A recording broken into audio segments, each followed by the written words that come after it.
So essentially my work is driven by the impulse to just want to spend as much time as I can in the natural environment.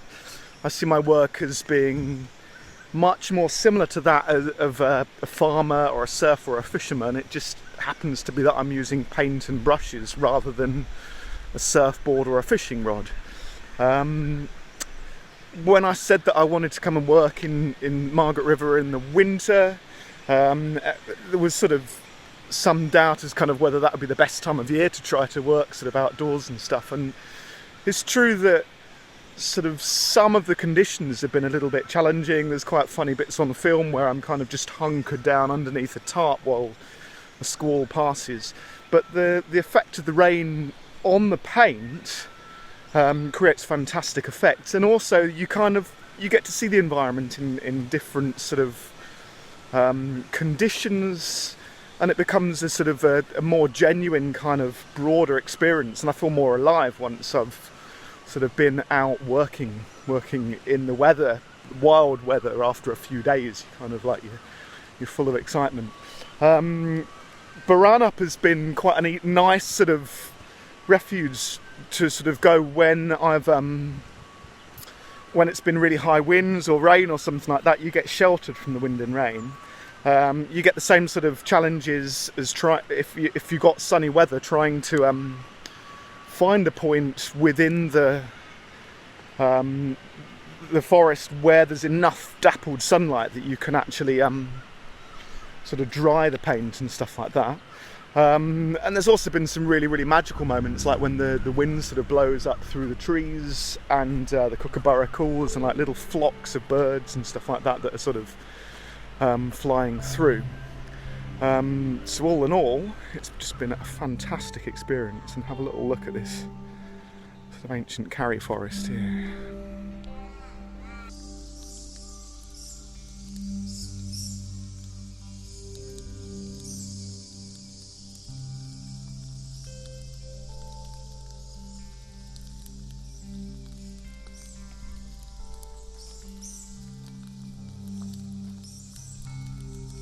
I think each time you go out, you kind of like, you try something new out, so that you're always learning and you're always trying out new things. And I've stapled it to this because I want to kind of have one or two trees as the main subject, but in this forest there's so many verticals going into the distance that there's just lots and lots of lines, like a barcode. So the idea with this is that I can put a lot of paint on.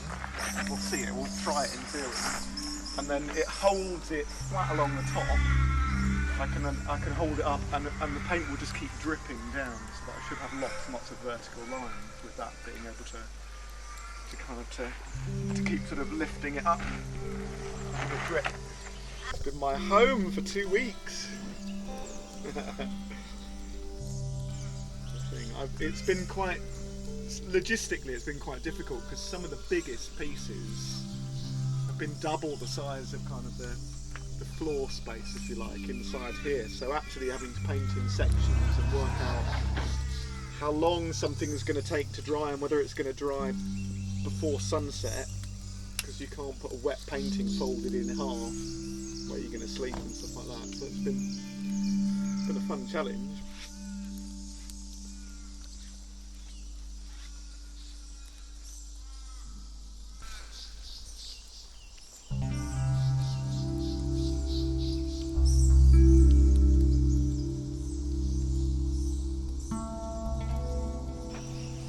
Enough of a non-track that I'm not going to get somebody to try and drive over me.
move it 2 foot to the right, I'm in sunshine, so it will dry faster and it will mean everything can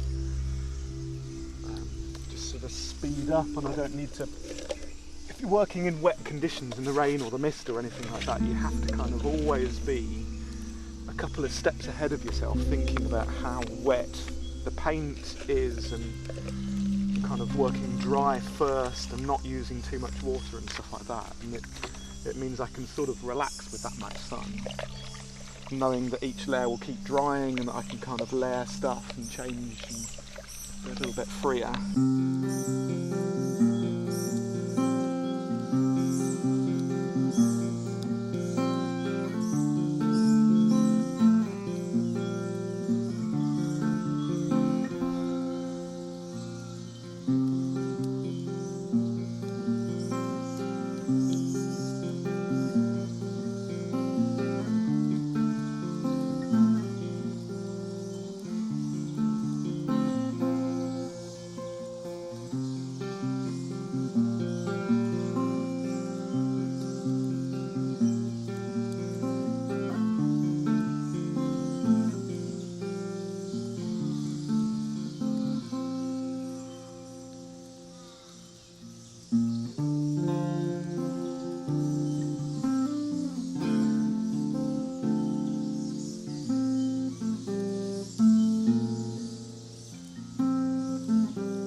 The obvious thing to have done would have been to just paint it all blue and then paint leaves on top. But I'm kind of just seeing this kind of like, there's no area of just thick leaves or sky, it's just this really, really sort of faceted kind of patchwork of kind of leaves, sky, and this kind of, I wanted to kind of create that effect that you only really get that if you're doing sky and leaves at the same time, sort of patching in and out, if you like, rather than kind of leaves on top. It will always be a layer on top of this kind of patching. And then the fun thing is I quite like these kind of edges, little fluffy edges of white, and I might sort of leave some of those in there. And then once that dries and you start putting the trees in, you can have loads of fun of kind of layering leaves back on, or sort of just punching holes through the leaves and putting the sky back in as well, and kind of just pushing it backwards and forwards kind of. Part of the reason it took so long is because like here, if you blur the blue and the green together, you just get kind of like this swampy effect happen, and these kind of like This is almost like a cobalt blue, so it kind of would make everything grey. And I wanted kind of the blue to stay clean and the green to stay clean, so kind of like trying to not let the two touch.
G'day, I'm Stuart McMillan. I'm going to talk about some of my works, I guess.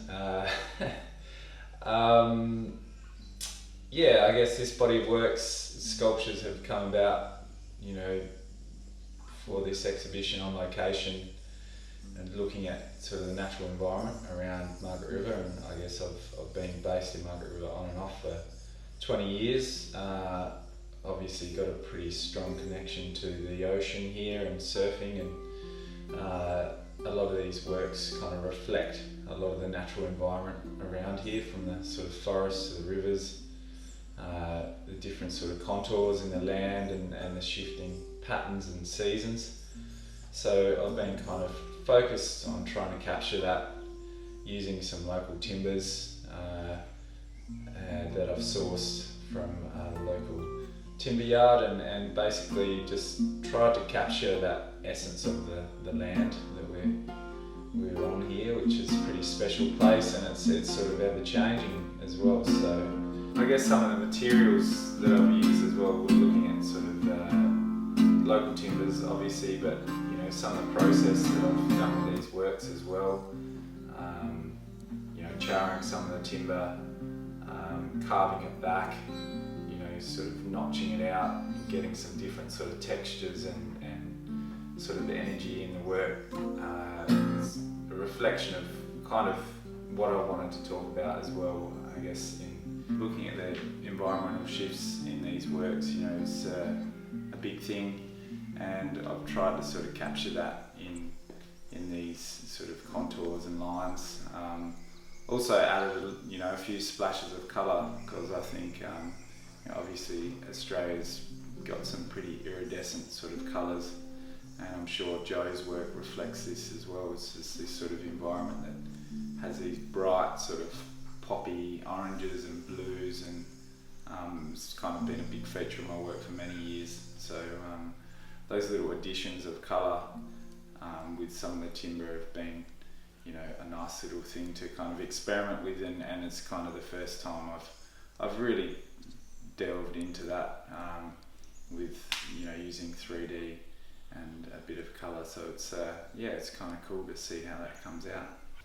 Going forward, it's just nice to be able to express some of the energy and the emotion of what the environment evokes down here. It's a unique part of the world. Lots of people are sort of flocking here to see it, but you can still get the secluded beaches and stuff down here, which is quite epic. And being a surfer and being able to explore this coastline and enjoy the sort of different elements that the environment offers down here, I think is pretty special. So